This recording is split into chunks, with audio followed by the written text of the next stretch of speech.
Hi, welcome to the first episode in a three-part series of webinars we are calling Hive 33 series. Hive is short for High Impact Virtual Engagements, and 33 for the 33 most burning questions to consider when arranging a virtual event. What we'd like to share with you over the course of the series are a selection of different relevant and integral topics to guide you into making critical decisions for your next virtual events. This webinar series is brought to you by PFMD, Global Conference Organizers, and European Patients Forum. My name is Pakarinen, and I'm a program manager at Patient Focused Medicines Development, PFMD. And here with me today are Elena and Sean, and I'll ask them to introduce themselves. Elena, why don't you start? Hello, everyone, and thank you, Chi. My name is Elena Balestra, and I'm Membership and Capacity Building Manager at the European Patients Forum. We do represent the voice of patients at European level. I'm really happy to be with you today. Hi, my name's Sean Baulk. I work at GCO as a team lead. We look after 250 events a year. As you can imagine, this year's been mainly virtual. Yeah, I look forward to answering some of these burning questions that you guys have today. Thanks, Sean. As a reminder, these episodes are a mix of pre-recorded content and live content, so we will go live right after this pre-recorded message. Your mics are muted, but you can interact with us using the chat function. So please go ahead and type your questions in there, and we'll take them up after the presentation. Over to you, Sean and Elena. So, Sean, we have a lot of questions to ask you today. But before that, I would like to invite you to introduce the Circle of Seven and basically what we're going to base our webinar series on. If you can say a few words. Yeah, sure. So this was a formula that me and my team put together when deciding how we were going to engage with our meeting owners and create their virtual events. Essentially, it is pretty much risk mitigation for every stage of your organizational process when creating your event. Of course, you start with the basic questions, and then it leads into 6 other very important pillars. What I want to mention about these pillars are that, of course, they're all relatively important depending on the type of event you're trying to pull off. However, they don't necessarily have to start in any one order other than the basic starter questions for obvious reasons. So, you might not be ready to talk about presenters or speakers as the second stage. So don't take it as when we're discussing these things today that these pillars need to be followed in a particular order. They will organically be spoken about within your organization when the time arises. When I talk about the 33 questions, of course, people are going to go, 33 questions, that doesn't seem like a lot of questions to ask in this virtual world. And you're probably right. There are hundreds of thousands of questions that you could potentially ask yourself when talking about virtual events. However, these are kind of the 33 questions that I felt were really important to my meeting owners and my team's meeting owners over the course of this difficult 7 to 8 months organizing, virtual engagement, especially converting a lot of face-to-face events into fully virtual or some sort of hybrid. So that's the background of the Circle of Seven. Today we're going to begin with 2 pillars: the basic starter and the presenter speaker questions. Yeah, no, thank you, Sean. And absolutely, I think we should see this as a menu, right? So as the thing that you should not miss out, but you can ask yourself and your team a bit whenever the time arises, right? Yeah, for sure, exactly. So moving on, we have definitely the basic questions we need to ask ourselves before kickstarting any events, an online meeting kickoff and really project. But before cracking the challenge and starting asking you, bombarding you with questions, actually.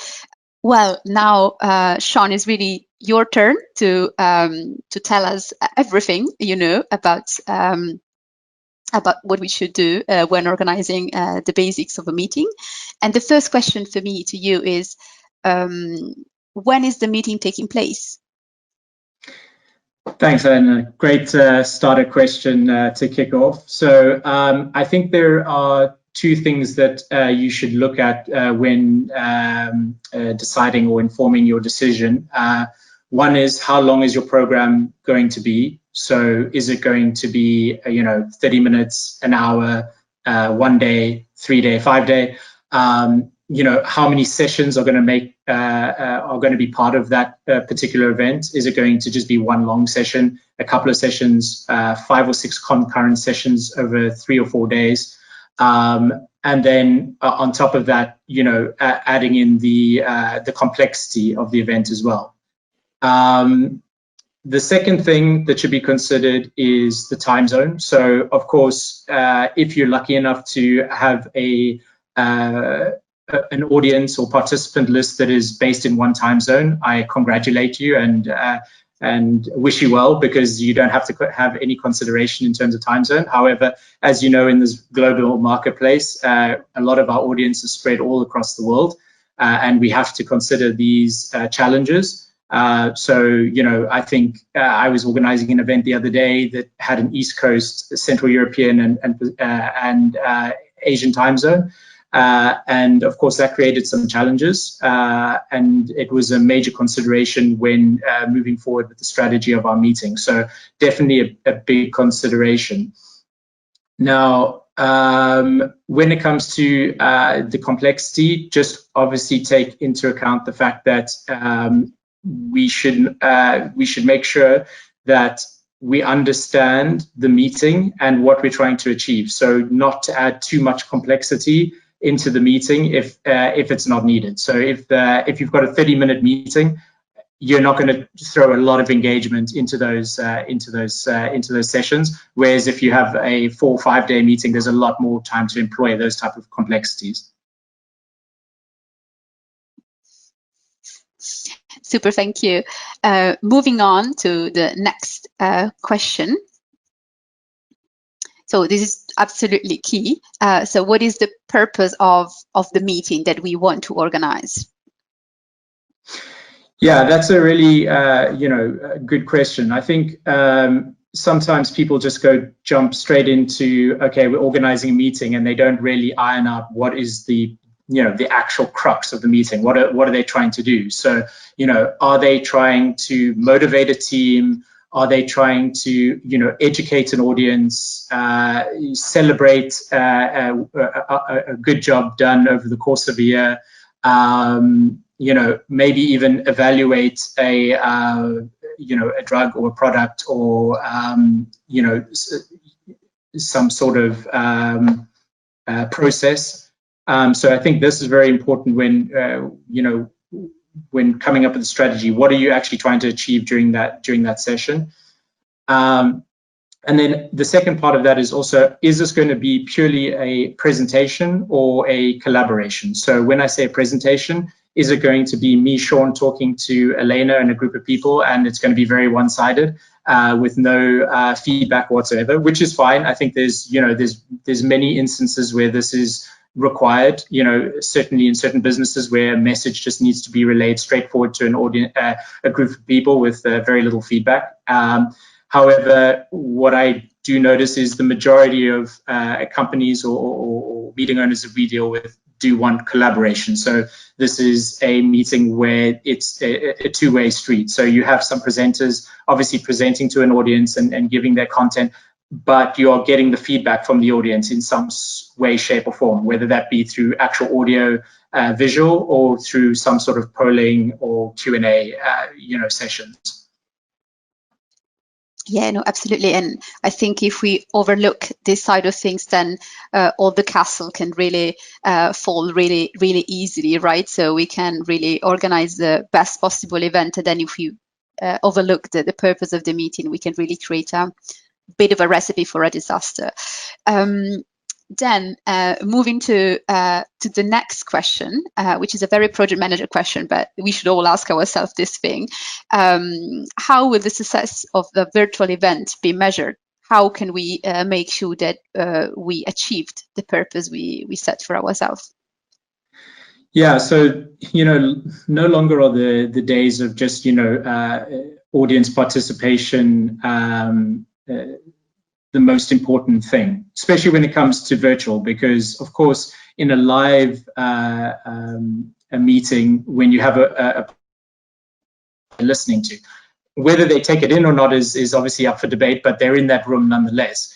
In this virtual format, of course, attendance can be deceiving. So if you have a goal of having 500 attendees, that's a great, that's a great target to have, whether it be 500, 1,000, 1,500, 10,000 people. That's great.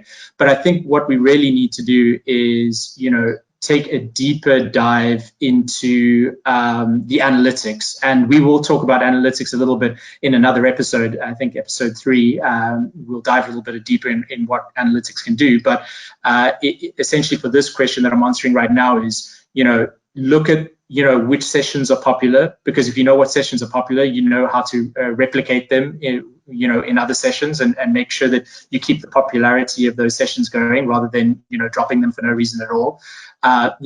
See how many active attendees you actually have on on the session. So there are analytics that can show, is this person actually physically watching the session, or are they, playing video games in front of their screen and they have the session on in the background? So I think that also tells you the level of engagement that people are having with that session.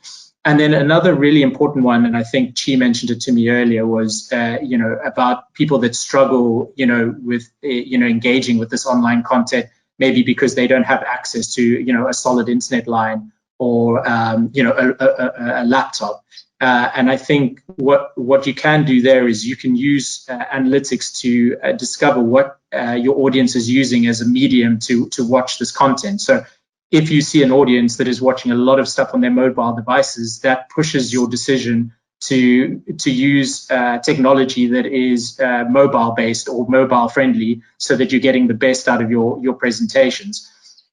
And I'm kind of going off topic a little bit, but if you're talking about people struggling to engage because of lack of laptop, or lack of internet capability, you need to choose solutions that have got low bandwidth, maybe even use on-demand content to that audience, because this means that when they do get Wi-Fi, eventually they'll be able to download the content and watch it in their own time. So there's different ways that we should look at it, and we shouldn't just be focused on just the live element, for sure. No, I think this is absolutely key, because what it can go wrong in this sense, or well, is that if we catch the right target group and we use the right tool, then our event can be much more successful than if we didn't really understand well our target group, because maybe our event wasn't successful not because it wasn't a good event, but because we got the tool, the vehicle a bit wrong, right? So that's also quite important to keep in mind when organizing those things. And the learning component, I think it's also very important, right? Because overall, for example, someone like EPF, they've never done big online events. It's all about learning as well, and testing and piloting different options for the organization and the virtual events.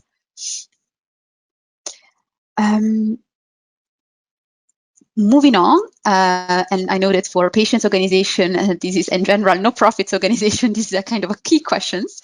What are the budget considerations, like when talking about money? How much money is enough money?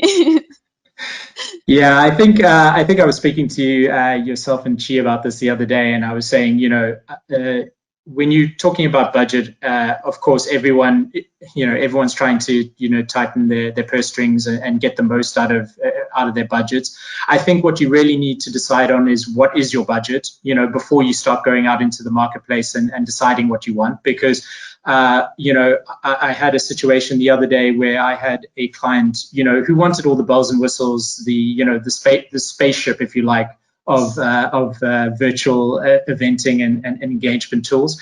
But then when I came back to them with the price, they very much wanted the moped of engagement tools. And that's fine. That's not a problem. I mean, you can still get a lot out of, very simple or even free web streaming services. It's really how you use and engage with them. But I think you need to be honest with yourself about your budget before you start, because of course, if you try, if you look at things that are way too complex or things that are, too expensive, it kind of just prices you out of your strategy, so to speak. So, and also it creates disappointment with your stakeholders, because of course, if you're already starting to say, oh, we're going to use this and we're going to do that, and then you don't really have the budget for it, it can lead to a bit of disappointment. So I would say the main thing with regards to budget, especially in the association world, is really knowing your budget and what limitations you have there. Yeah, no, I fully agree with you. And there is also, I think, the psychological component on having, Rolls Royce in your hands and then not know how to drive it and don't feel comfortable in it. And I think that's also very important for many organizations, that you should, the tool you're using should reflect who you are and where you want to go, right? So that's also important. No matter if you can afford a Rolls Royce or just a very simple bicycle, for example. But I think now it's again time to ask a question to our audience.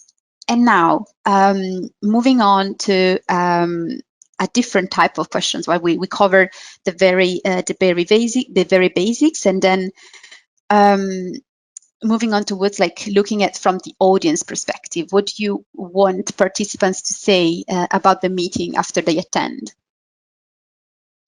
Yeah, this is a great question, and to be honest with you, I've decided in many cases here to turn this kind of question on its head and go with what is it you don't want your audience to say at the end of an event, right?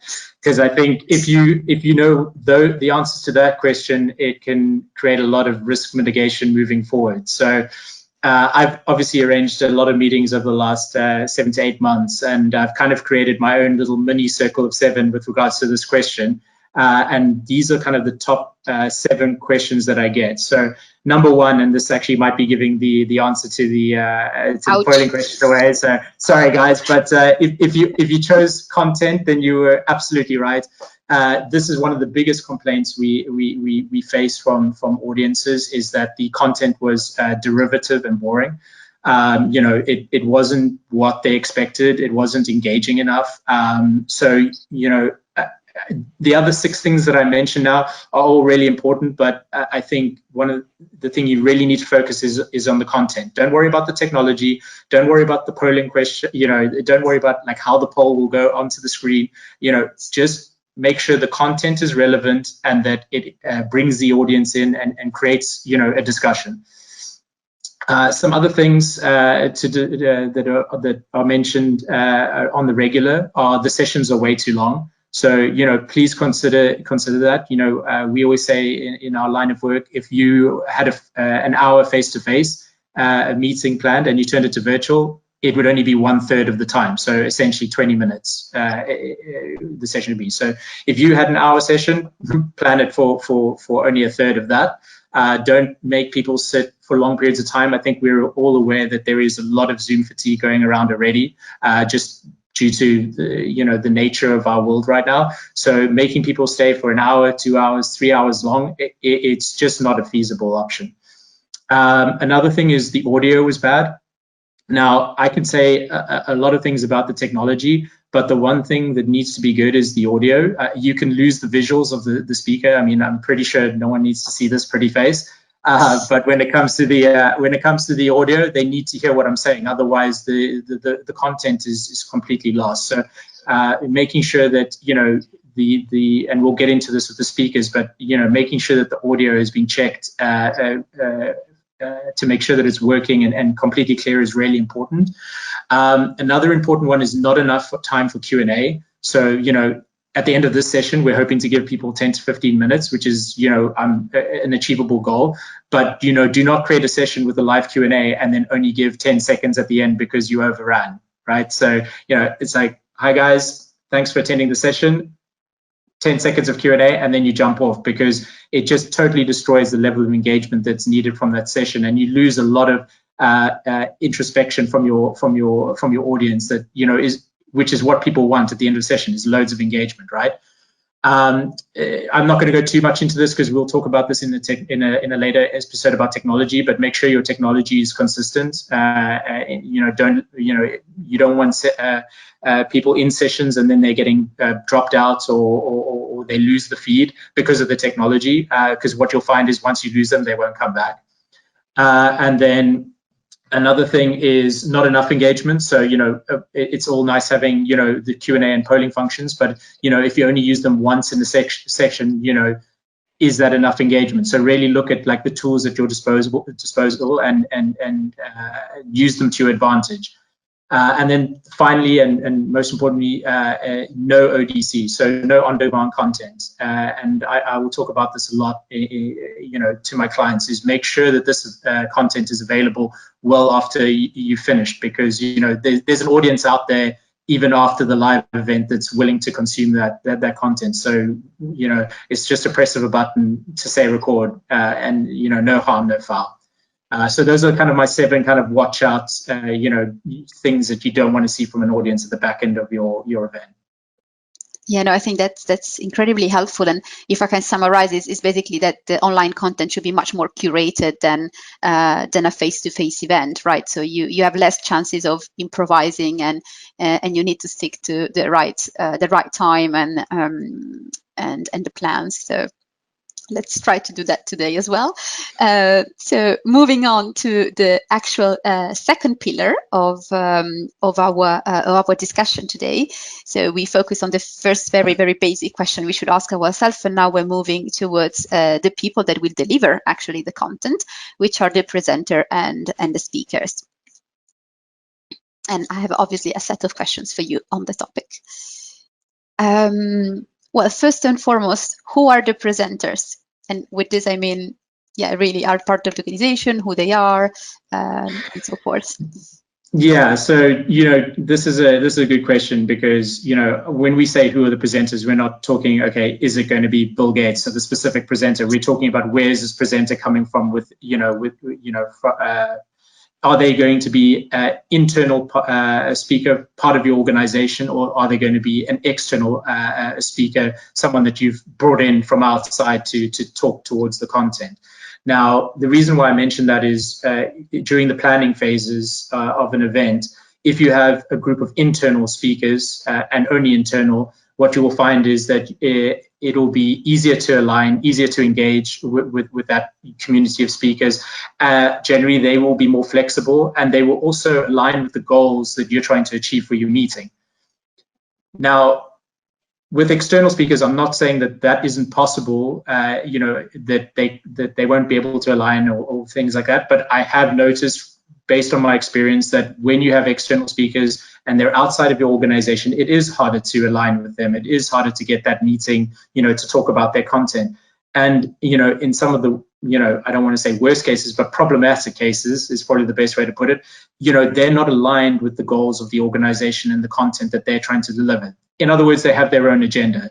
And that can be quite problematic to the meeting owner, because, of course, they have a specific message or viewpoint that they're trying to get over to their audience. And if that doesn't align with your speaker, it can create, quite a lot of frustration. So, in terms of how to avoid these things, like I said, I think with internal it's a little bit easier, but with external speakers, align with them as much as possible. Have bi-weekly or at least monthly meetings, depending on the scope or length of planning phase that you have for your meeting. Always create timelines and milestones of what is expected from your speakers, so that they are completely aligned. Don't leave it half-baked, so to speak. Just get the presentation over to me whenever. What I would actually say is, really create hard deadlines for your speakers. And when I say that, create hard deadlines with buffers. So, you know, I was talking to you guys before we went live for this, or pre-recorded for this event, is that I had a case of 140 recordings that I had to do a few weeks ago, and we made sure that we had a 2-week buffer before we actually had to deliver the pre-recording. So we needed the content 2 weeks before. Well, that's what our presenters at least knew. We knew that there would be 3 or 4, 5, maybe 6 people that were going to come late, and that 2 weeks gave us the buffer we needed to make sure that we were completely aligned. We had all our presentations, and we could just breathe a sigh of relief that we had everything ready. Whereas if we had just said, oh yeah, you know, the deadline day is the day before the pre-recording, I think there would have been a lot of stressed individuals, so to speak, you know, trying to align and get those presentations over. Because what I think a lot of people don't understand is that there is a process that the recording team needs, so the AV team need, to get all these presentations in place and align, especially if there's a lot of sessions. You know, absolutely. It goes back again to the curated type of work that online events really bring. Moving on, well, looking at location, obviously a virtual event, it looks like that is happening nowhere, but people should meet somewhere to speak. And where will the speaker be physically located when you record or when you go live? What is the best? Yeah, so this is also kind of like a two-pronged question. So where will the speakers be located? So of course, as we spoke about with the audience earlier, we were talking about time zones. So of course, you know, speakers might have particular time zones that don't necessarily align with the goals and agenda of the meeting owner. Now, of course, we've talked about this before, pre-recorded content. This is a way around it. You know, we can pre-record that particular person and either present it as on-demand content on the site, or present it as a recorded session during the live event days. Of course, you know, you might lose some of the engagement in terms of Q&A if that presenter is still not there. However, questions can be asked and they can be pulled out of the analytics so that this can be, you know, followed up after the event. So it's not a perfect solution, but it's definitely one that can be used in extreme situations. But like I said, always consider the time zone. But actually, the second and I think the most important thing with regards to where will the speakers be located is actually where will they be located when they're presenting to you, right? So I've got lovely Elena and Chi here today. They found themselves a nice quiet spot somewhere in their abodes to give this presentation, right? I can tell you I've been privy to a congress a few weeks ago, maybe a month ago, where a high-level speaker was sitting in their living room, and to be honest with you, the visuals were great. However, they didn't plan for their gardener to be mowing the lawn right outside the patio where they were giving the presentation. So I can tell you right now that presentation got completely lost in the ether. The only thing I was focusing in was the buzzing noise of the lawnmower. So, you know, really speak to your speakers and your presenters, and try and make them aware of how important, you know, delivering this content in a quiet, you know, well-lit space is.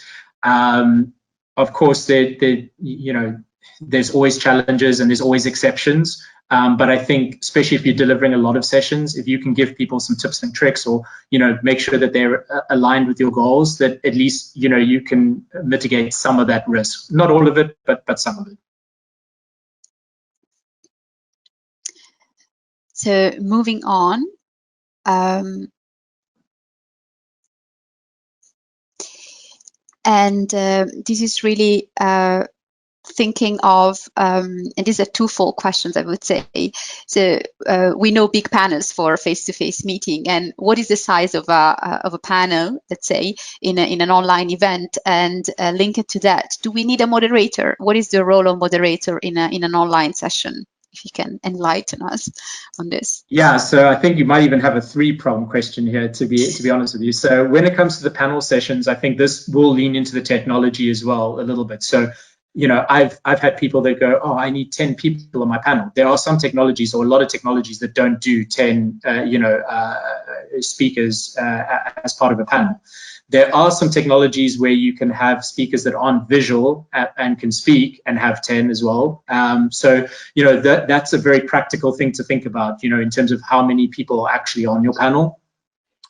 When it comes to the moderation, that's a really great question. So we were talking about this moments earlier. For me, moderation, it can be a very useful tool, but it can be an expensive tool as well. So if you have a moderator internal inside your organization, that's great. Use them to the best of your ability.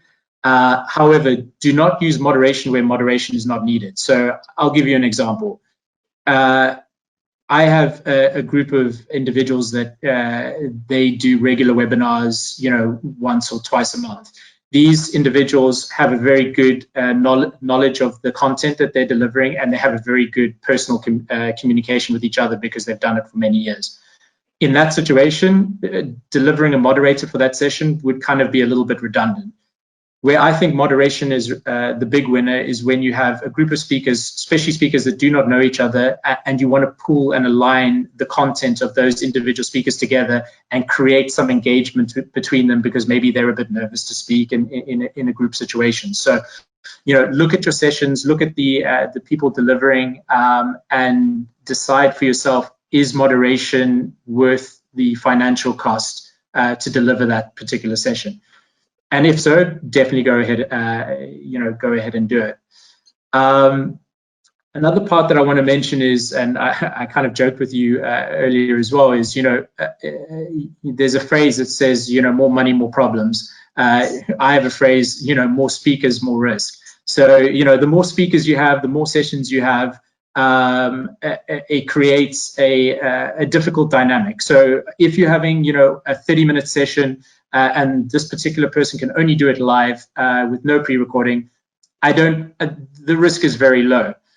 However, if you're doing 140, sessions, and you're requiring to do them all live and expect that everyone's webcam is going to work, everyone's audio is going to be perfect, there's going to be no drop of the internet line,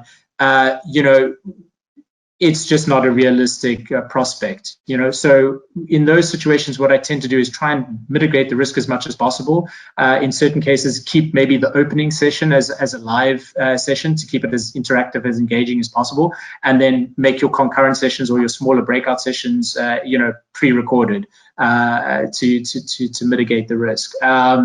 I think that's really, really important. I can't emphasize the importance of pre-recorded sessions enough when there's a high level of or a high amount of speakers involved.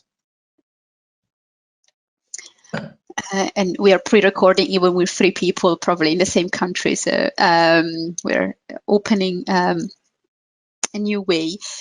And now I think, Sean, yeah, that's the question I wanted to ask, and I think it's a very burning question actually. What languages and accessibility tools are mostly required by your clients? Yeah, this is a very interesting question, and I've got to say it's a very difficult question to answer in the sense of course, once again you need to know your audience. You need to know the people that you're presenting to. However, I do want to look at it in kind of an interesting way, because I think a lot of the times we look at this as an audience tool, so an audience tool that we need to use to make sure that we're being as accessible as possible to the participants of our event. However, there is a portion of the audience that we don't think about, and that's the speakers. And what do I mean by this? So, and I'm going to use an example that I've used a few times with meeting owners. So we have a speaker. He's very well-renowned professor based out of Russia. He knows his content very well. He's the only guy that could probably present his content, because that's how knowledgeable he is. He has a good understanding of the English language, so he can present fairly well in English. However, his accent is very, very thick. And I'm sure people have come across this before. You're watching a session, you really engage by the slides, but maybe English isn't the first language of that particular speaker.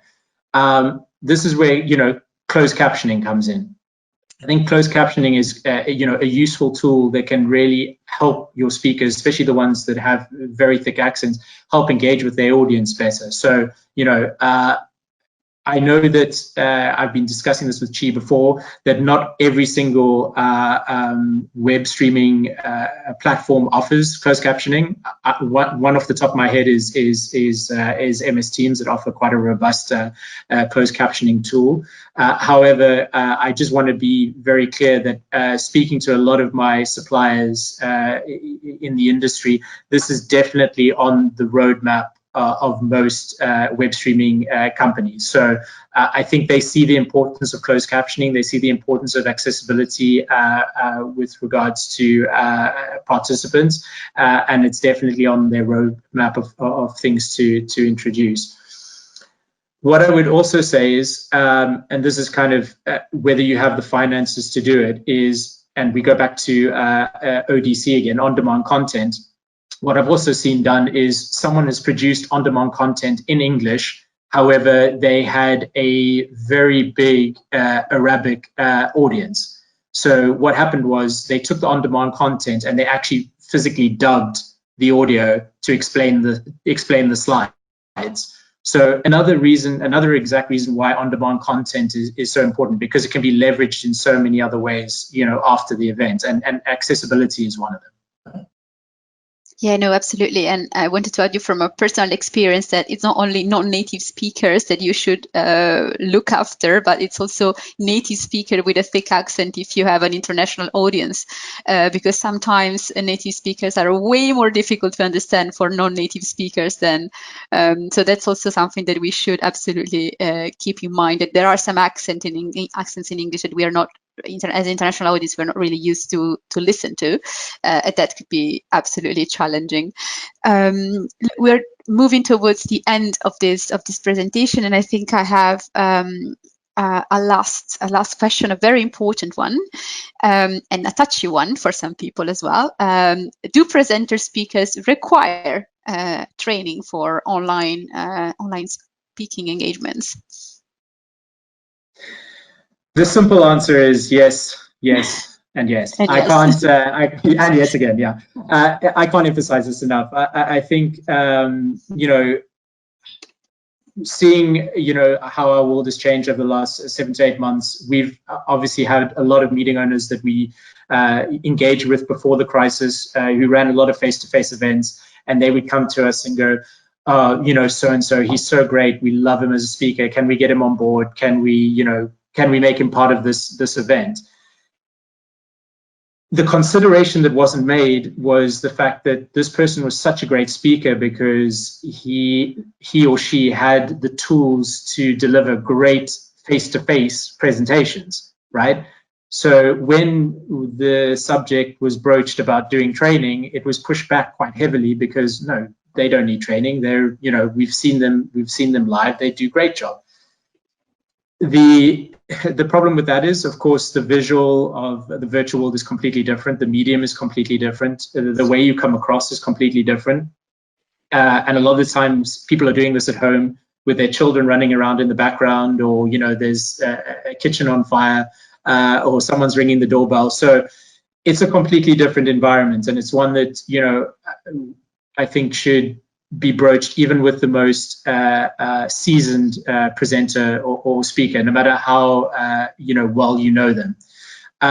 Which also brings in kind of a second part of the training, which is the rehearsal process. So there's obviously training people on virtual and how to present virtually, but then there's actually the rehearsals of that particular content. So I am a big proponent of rehearsals. You, myself, and Chi spent at least an hour and a half, going through the slides and discussing this before we came live today. And we've had many discussions in the lead up to this particular webinar. And that whole process has helped us, deliver the end product today. What you tend to find is when people don't have rehearsals, they can become quite stagnant. They can look down at their documents. They're not prepared, and it doesn't look great to the outside audience and to the people at home watching. Another part of the rehearsal process that I also want to discuss is, don't underestimate using different tools when doing the rehearsal process and the live process. So right now, today, we're using one particular product. However, if we rehearsed on another product, so let's say we rehearsed on MS Teams, for instance, and on the live days you made me use another tool, I would feel wholly uneasy. I wouldn't know which buttons to press. I wouldn't know, where the mute button is. It creates confusion with the speakers. So I think when we're doing the rehearsal, it's very important to rehearse with the product you're actually planning to use on the live day. And yeah, in finishing, I just want to say, if anyone tells you they don't need to rehearse, I would say you need to make them. You need to make them rehearse. How can you trick them? It's like say that you need to test the technology, or it's for someone else's benefit. Because sometimes you really get some people that say like, oh no, I'm too busy to. What I tend to do is a little bit of a trick. I tend to say, oh, we're just doing a technology check or a systems check. So you do the systems check. Yeah, exactly. So you do the systems check, and then when you're in there, don't you mind going through the content with me, just quickly? And there's a few little tips and tricks that can be used. But whatever you can do to get that person to rehearsal, try it. Like I said, once again, it's all about mitigating risk. And bottom line is, the more people you can get on those rehearsals, the better it is for you. Of course, it's never going to be perfect. You're not going to get everyone on rehearsals, but the more you do, the better it is for your event. Yeah. Thank you very much, Sean, for all your work you put into this presentation and answering those questions. That was my last for today, and I can hand it over to Chi. Great. Thank you, Sean. Thank you, Elena, for taking us through the 10 first burning questions to get started if you want to create a high-impact virtual engagement. Today, we tackled the first 2 of the circle of 7, so let's go live to see what questions you might have.